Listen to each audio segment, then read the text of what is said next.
हो चुका आगाज रण युग बदलने की तैयारी। अब जीत उसी की होगी जिसका संघर्ष है जारी। क्या आपका संघर्ष है जारी? जय हिंद साथियों, कैसे हैं आप सभी? आशा करते हैं कि आप सभी स्वस्थ और तंदुरुस्त होंगे और पूरी ईमानदारी से अपनी तैयारी कर रहे होंगे। मैं नेहा स्वागत करती हूँ आप सभी का आपके अपने परिवार में। साथियों, आज हमारी उत्तर प्रदेश सामान्य ज्ञान की 10वीं क्लास है, जिसमें हमारा टॉपिक चल रहा है नदियां। उत्तर प्रदेश की नदियां, उत्तर प्रदेश की नदियों के बारे में हम लोग पढ़ रहे हैं, जिसकी 2 क्लासेस हो चुकी हैं। आज हमारे उत्तर प्रदेश की नदियों का ये भाग 3 है।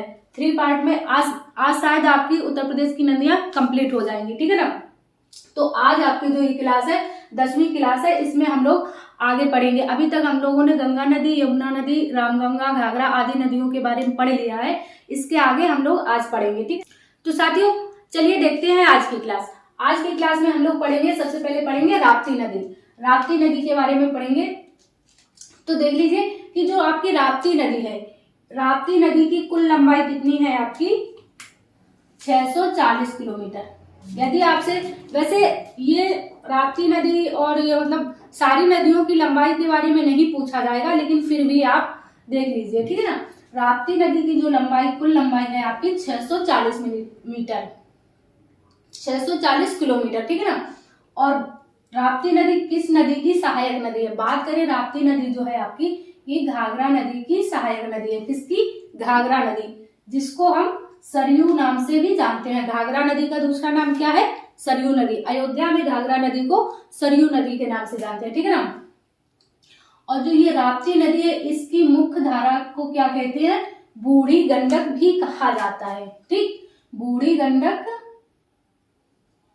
भी कहा जाता है, ठीक है ना। जो आपकी ये राप्ती नदी है, इसकी मुख्य धारा को बूढ़ी गंडक भी कहा जाता है, ठीक है ना। इसके बाद बात करें यदि राप्ती नदी का उद्गम स्थान क्या है, कहाँ से इसका ये नदी निकलती है, तो आपकी रुकुमकोट, नेपाल में एक जगह है रुकुमकोट। रुकुमकोट नाम की जगह है नेपाल में, जहां से आपकी राप्ती नदी का उद्गम होता है, ठीक है ना। रुकुमकोट नेपाल से, ठीक है ना। इसके बाद है आपकी कि राप्ती नदी की सहायक नदियां पूछ लिया जाए कि राप्ती नदी की सहायक नदी कौन कौन सी है, तो आपकी रोहिणी और अरुण। अरुण को ही अरुण कहें या फिर अरुणा, ठीक है ना। तो ऐसे दे दिया जाता है क्वेश्चन की रोहिणी किसकी सहायक नदी है, तब आप बताएंगे कि रोहिणी आपकी जो है राप्ती नदी की सहायक नदी है, ठीक है। समझ में आ रहा है ना, ठीक। इसके बाद देख लेते हैं कि राप्ती नदी के किनारे स्थित प्रमुख शहर, जो कि आपकी राप्ती नदी के किनारे पर स्थित उत्तर प्रदेश के कौन कौन से प्रमुख शहर हैं। तो कौन कौन से हैं? एक तो आपका ये सीएम योगीनाथ जी का शहर गोरखपुर, दूसरा आपका देवरिया, ठीक। ये 2 उत्तर प्रदेश के प्रमुख शहर हैं जो आपके राप्ती नदी के किनारे पर बसे हैं, ठीक। अब ये राप्ती नदी का क्या है कि ये जो उत्तर प्रदेश में, कहां पर? उत्तर प्रदेश के देवरिया जिले में एक बरहज नाम की जगह है। कहां पर? देवरिया। यूपी में एक बरहज नाम की जगह है देवरिया, जहां पर आपकी ये राप्ती नदी किसमें? घाघरा में मिल जाती है, ठीक। उत्तर प्रदेश जिले में बरहज नाम की जगह पर आपकी राप्ती नदी जो है घाघरा में मिल जाती है। क्वेश्चन ऐसे बनेगा कि राप्ती नदी घाघरा नदी में कहां पर मिलती है, तब आप बताएंगे देवरिया, ठीक है ना। उत्तर प्रदेश में देवरिया में, ठीक। चलिए अब देखते हैं आगे गंडक नदी। गंडक नदी क्या है कि गंडक नदी जो है आपकी गंगा की सहायक नदी। पूछा जाए गंडक किसकी सहायक नदी है, तो आपकी गंगा की सहायक नदी है गंडक, ठीक। इसके उद्गम स्थल देख लेते हैं। उद्गम स्थान क्या है आपके? ये तिब्बत। कहां से निकलती है आपकी? तिब्बत से निकलती है और नेपाल और भारत, ठीक। तिब्बत से निकलकर नेपाल में, नेपाल के बाद भारत में बहती है आपकी, ठीक। ये भी आपकी 3 देशों में बहती है। कौन सी? गंडक नदी, ठीक। ये आपकी देखो तिब्बत में एक नदी है काली नदी, ये जैसे आपकी काली नदी है तिब्बत में, ठीक। काली गंडक। तिब्बत में एक नदी निकलती है आपकी काली गंडक, और इधर से एक नदी आती है आपकी कौन सी? त्रिशूल। कौन सी? त्रिशूल नदी, ये आपकी यहाँ पर त्रिशूल नदी जो है काली गंडक नाम की नदी से मिल जाती है, कहाँ पर, नेपाल में, और वहां पर इसको गंडक, नेपाल में, ठीक, नेपाल में जब ये मिल जाती है काली गंडक त्रिशूल से, तो वहीं पर नाम इसका पड़ता है गंडक, ठीक। ये देखो काली गंडक त्रिशूल, काली गंडक की सहायक नदी त्रिशूल, जब ये त्रिशूल नदी काली गंडक से मिलती है तब आपकी गंडक नदी बन जाती है, ठीक। और ये कहाँ पर मिलती है आपकी, नेपाल में, ठीक, क्लियर, ठीक। उत्तर प्रदेश में प्रवेश करने के बाद यूपी के कितने, दो जिलों में बहती है। ये आपकी जो गंडक नदी है उत्तर प्रदेश के सिर्फ 2 जिलों में बहती है। ज्यादातर ये नदी कहाँ बहती है आपकी, बिहार में। उत्तर प्रदेश में सिर्फ 2 जिलों में बहती है, बाकी ये बहुत ज्यादा नदी जो है आपकी बिहार में बहती है, ठीक। कौन कौन से 2 जिले हैं आपके, महाराजगंज और दूसरा कुशीनगर, ठीक। उत्तर प्रदेश के सिर्फ 2 जिलों में बहती है, महाराजगंज और कुशीनगर, ठीक, क्लियर। गंडक नदी यूपी और बिहार की सीमा बनाती है। जो ये आपकी गंडक नदी है ये आपके उत्तर प्रदेश और बिहार की सीमा निर्धारित करती है, सीमा पर बहती है, ठीक, क्लियर। यूपी और बिहार की सीमा, ठीक। इसके बाद पटना में गंगा नदी से मिल जाती है, किससे, जो आपकी गंडक नदी है ये आपकी गंगा में कहाँ पर मिलती है, तो पटना में। क्वेश्चन बनेगा कि आपकी गंडक नदी है गंगा में कहाँ पर मिलती है, तब पटना में, ठीक, ओके। इसके बाद गंडक नदी का पौराणिक नाम क्या है, क्वेश्चन बनता है कि गंगा नदी का पौराणिक नाम क्या है, तो क्या है, सदनीरा, क्या, सदनीरा, ठीक है साथियों। इसका आप स्क्रीनशॉट लीजिए, इसके आगे बाद में देखते हैं। अब हम लोग आगे पढ़ेंगे चंबल नदी के बारे में। चंबल नदी की कुल लंबाई है आपकी कितनी, 960 किलोमीटर। लगभग जो लंबाई है आपकी चंबल नदी की वो है 960 किलोमीटर। आपको सारी नदियों की लंबाई याद रखने की जरूरत नहीं है। आप कुछ जो मेन नदियां हैं आपकी, गंगा नदी, यमुना नदी और जो चंबल, ऐसी कुछ नदियों की आप लंबाई याद रख लीजिए। आपको सारी नदियों की लंबाई याद रखने की जरूरत नहीं है। ऐसा है ना कि इन जो ये छोटी छोटी नदियां हैं, इन नदियों की आपकी लंबाई नहीं पूछी जाती है, बता दे रहे हैं, क्योंकि फिर आप बाद में बोलोगे कि दीदी ने इसकी लंबाई नहीं बताई या उसकी लंबाई नहीं बताई, तो इसलिए आपको सारी नदियों की लंबाई बता दे रहे हैं, ठीक है ना। तो जो आपकी चंबल नदी की कुल लंबाई है वो है कितनी, 960 किलोमीटर। और जो ये चंबल नदी है आपकी, ये किसकी सहायक नदी है, यमुना की। किसकी सहायक नदी है, चंबल नदी जो है आपकी यमुना की सहायक नदी, ठीक। बात करें चंबल नदी के उद्गम स्थान की, तो जो चंबल नदी आपकी निकलती है, कहाँ से निकलती है, जनापाव या फिर जनपावा की पहाड़ी से। कहाँ से, जनापाव या फिर जनपावा की पहाड़ी से। और ये कहाँ है आपका, एमपी में आपके मऊ जिले से। कहाँ, एमपी में मऊ जिले से आपकी ये नदी निकलती है, ठीक, क्लियर। इसके बाद बात करें कि एमपी में इसका उद्गम स्थान है, उसके बाद एमपी में जब ये निकलती है उसके बाद ये कहाँ कहाँ बहती है, तो एमपी में, उसके बाद आपकी राजस्थान में, एमपी के बाद जाती है आपकी राजस्थान के बाद उत्तर प्रदेश, ठीक। और उत्तर प्रदेश में आके ये आपकी यमुना नदी से मिल जाती है, ठीक। उत्तर प्रदेश में यमुना नदी से मिल जाती है। उत्तर प्रदेश में कहाँ, आपके इटावा के पास। कहाँ, इटावा के पास आपकी जो चंबल नदी है वो यमुना नदी से मिल जाती है, ठीक, क्लियर, ठीक। बात करें यमुना नदी की जो सहायक नदियां हैं वो कौन कौन सी हैं, तो वो है आपकी वनास नदी। कौन, वनास नदी, पार्वती नदी, काली सिंध और क्षिप्रा नदी। देखो ये काली सिंध, कंफ्यूज नहीं होंगे, काली सिंध अलग है, सिंध अलग है और सिंधु नदी अलग है, ठीक। इन तीनों नदियों में आपको कंफ्यूज नहीं होना, ये तीनों अलग अलग नदियां, ठीक। बनास नदी आपकी परीक्षा में कई बार पूछी जा चुकी है कि बनास नदी किसकी सहायक नदी है, तो ये आप सहायक नदी वाला जो पॉइंट रहता है कि कौन किसकी सहायक नदी है, इसको ध्यान से याद रखेंगे, ठीक। बनास नदी पूछा जाता है बार बार आपका एग्जाम में, इसको याद रखेंगे आप, ठीक। इसके बाद बात करें चंबल नदी के किनारे पर स्थित प्रमुख शहर। तो चंबल नदी के किनारे आपके कौन कौन से शहर बसे हैं? मध्य प्रदेश का एक आपका रतलाम शहर मध्य प्रदेश का, उज्जैन भी आपका कहाँ का? मध्य प्रदेश का, ठीक, और छिप्रा, ठीक। मध्य प्रदेश के ये 3 प्रमुख शहर हैं जो आपके चंबल नदी के किनारे पर स्थित है, ठीक। और राजस्थान के कौन से हैं? आपका कोटा, दूसरा आपका धौलापुर, ठीक। ये 2 शहर आपके राजस्थान के। और जो ये चंबल नदी है आपकी, ये बीहड़ का निर्माण करती है। पढ़ाया था ना आपको, यमुना और चंबल नदी बीहड़ क्षेत्र का निर्माण करती है। अब बीहड़ क्या होता है?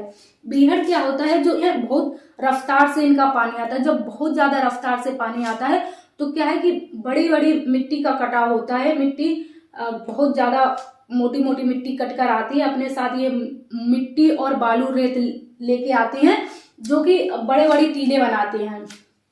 आपका 5-5, 10-10 फीट का टीला बना देती हैं। ऐसे जो क्षेत्र होते हैं उन्हीं को बीहड़ का क्षेत्र कहते हैं, ठीक है ना। और बीहड़ में चंबल नदी जो बीहड़ बनाती है, वो क्षेत्र जो होता है आपका, वहीं पर डाकू डकैत रहते हैं, ठीक है ना। पढ़ाया था ना पीछे कि बीहड़ में क्या है, आपके डाकू रहते हैं, ठीक है ना। इसके बाद है आपका सिंध नदी। कौन सी? सिंध नदी। सिंध नदी किसकी सहायक नदी है?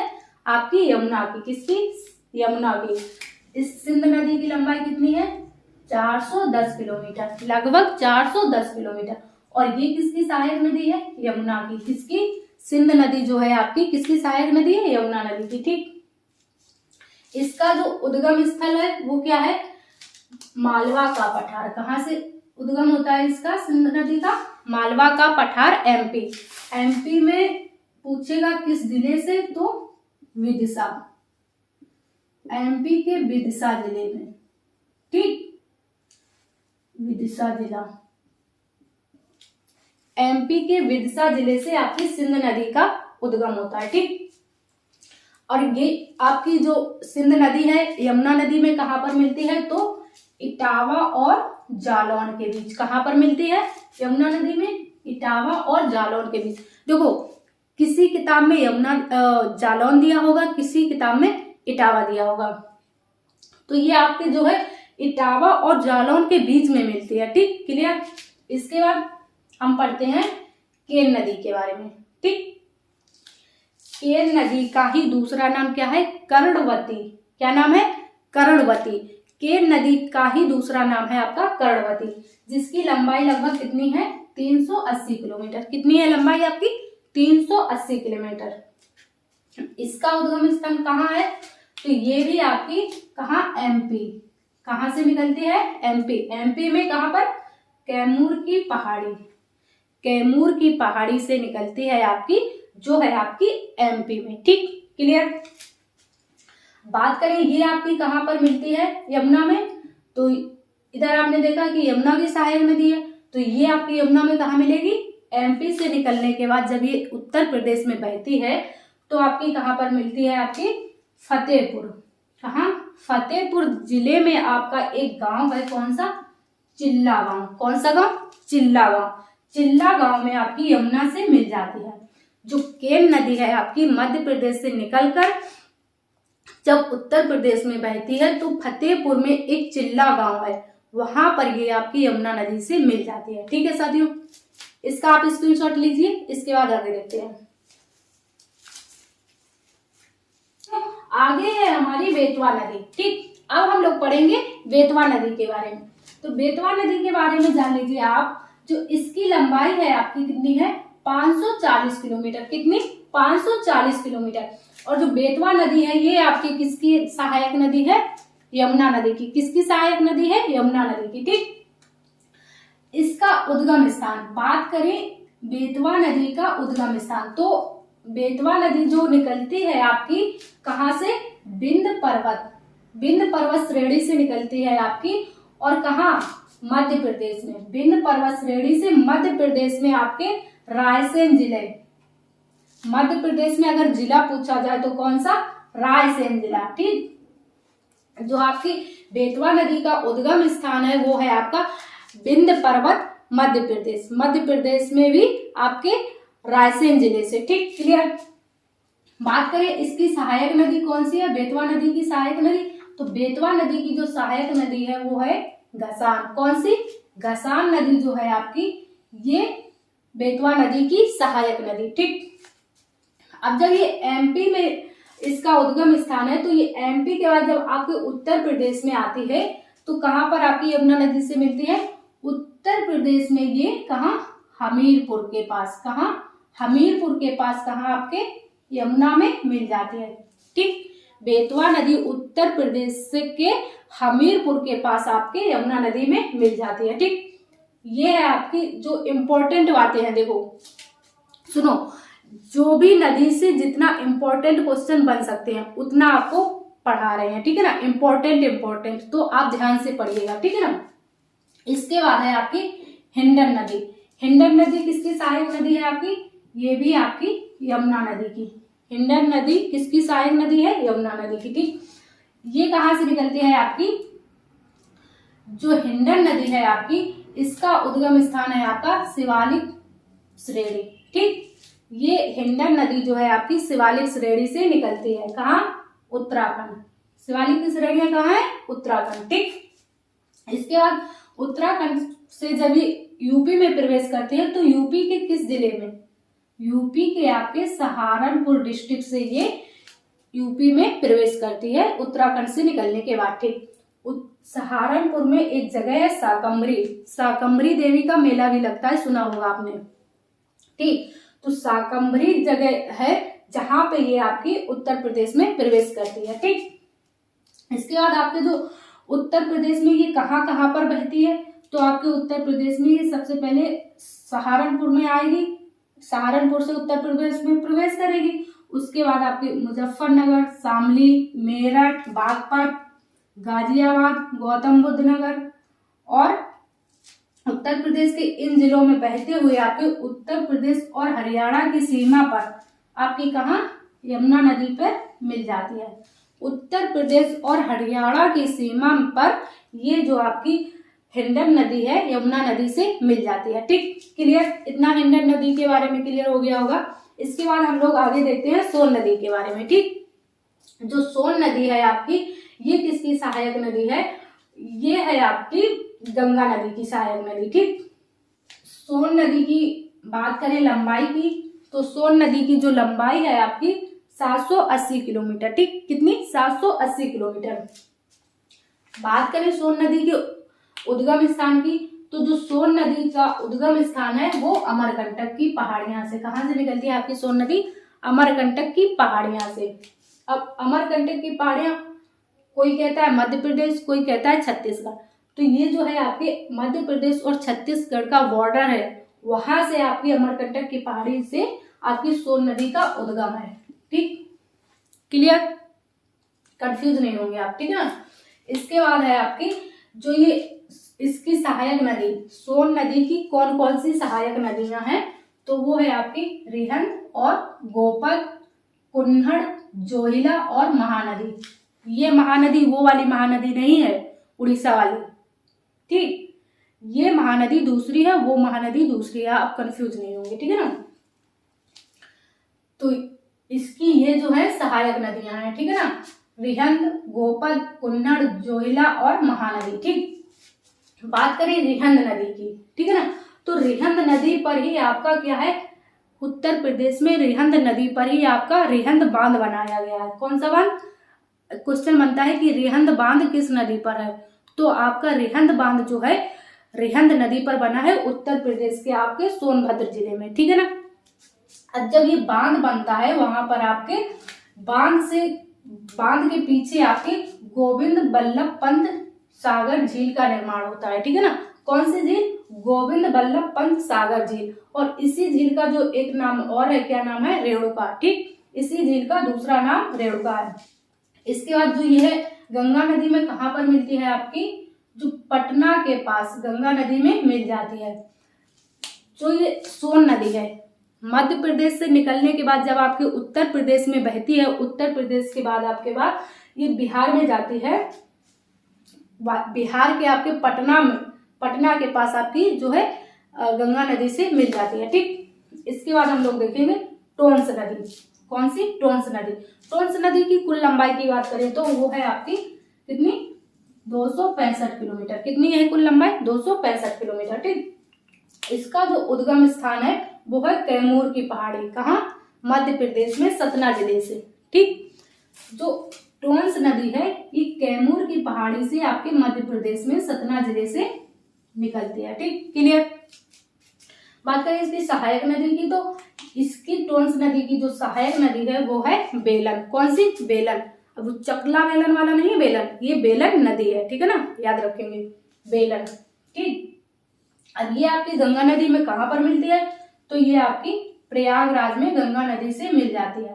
ठीक है ना, इतना साथियों क्लियर हो गया। तो ये थे आपकी नदियों से जो मेन पॉइंट्स। जितनी भी नदियां उत्तर प्रदेश में, मतलब सारी तो नहीं, सारी तो बहुत ज्यादा हो जाती है, छोटी बड़ी बहुत सारी, जो मेन नदियां हैं जिनसे एग्जाम में क्वेश्चंस बनते हैं। ठीक है, और जो जो क्वेश्चंस बनते हैं लगभग आपको सारा कुछ कंप्लीट करवा दिया है साथियों। आज हम लोगों की जो है नदियों वाला चैप्टर खत्म हो गया है। ठीक है, तो आप लोगों को नदियों का चैप्टर बहुत ही अच्छे से समझ में आ गया होगा। ठीक साथियों, यदि आप इस चैनल पर नए हैं तो चैनल को सब्सक्राइब कर लीजिए और अपना सपोर्ट बनाए रखें। ठीक है ना, तो क्लास को ज्यादा से ज्यादा शेयर कीजिए, चैनल को सब्सक्राइब कीजिए, लाइक कीजिए, कमेंट्स कीजिए। आप सभी से मिलते हैं अगली क्लास में। जब तक के लिए जय हिंद साथियों।